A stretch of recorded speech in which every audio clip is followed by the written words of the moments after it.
আসসালামু আলাইকুম সুপ্রিয় দর্শক, শুরুতেই জানিয়ে দেব সংবাদ শিরোনাম।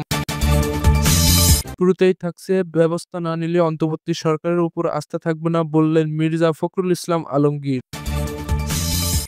এরপর আরো থাকছে ছাত্রদলকে দোষারোপ করতে কুয়েটের হামলা চালায় বৈষম্য বিরোধী ও ছাত্র শিবির। এবং সর্বশেষ জানিয়ে দেব শেখ হাসিনার কোনো ক্ষমা নেই বললেন মাওলানা মামুনুল হক।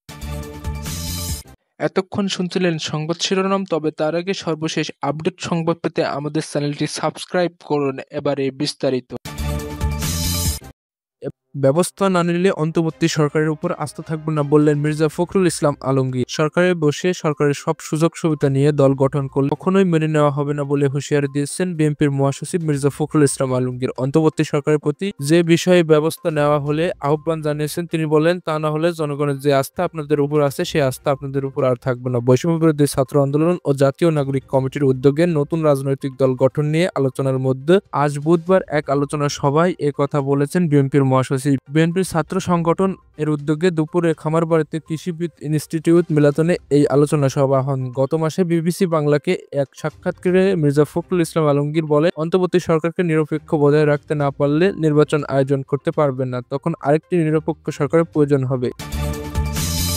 এদিকে ছাত্রদলকে দোষারোপ করতে কুয়েটে হামলা চালায় বৈষম্য বিরোধী ও শিবির। সাধারণ শিক্ষার্থীর কাছে ছাত্রদলকে দোষী করতে বৈষম্য বিরোধী ছাত্র আন্দোলন কর্তৃক কিছু শিক্ষার্থী ও ইসলামী ছাত্র শিবির সন্ত্রাসীরা খুলনা প্রকৌশলী ও প্রযুক্তি বিশ্ববিদ্যালয়ে হামলা চালিয়েছেন বলে অভিযোগ করেন সংগঠনটির নেতারা। বৈষম্য বিরোধী ছাত্র আন্দোলনের কুয়েট শাখার আহ্বায়ক ওমর ফারুক এর নেতৃত্ব দিয়েছেন এবং এই সংগঠনের আহ্বায়ক হাসনাত আবদুল্লাহ কেন্দ্রীয়ভাবে মনিটরিং করেছেন বলেও অভিযোগ করেন তারা। আজ বুধবার বিশ্ববিদ্যালয়ের ছাত্র শিক্ষক কেন্দ্রে গেমস রুমে আয়োজিত এই সংবাদ সম্মেলনে এমন কথা বলেন ছাত্র নেতারা।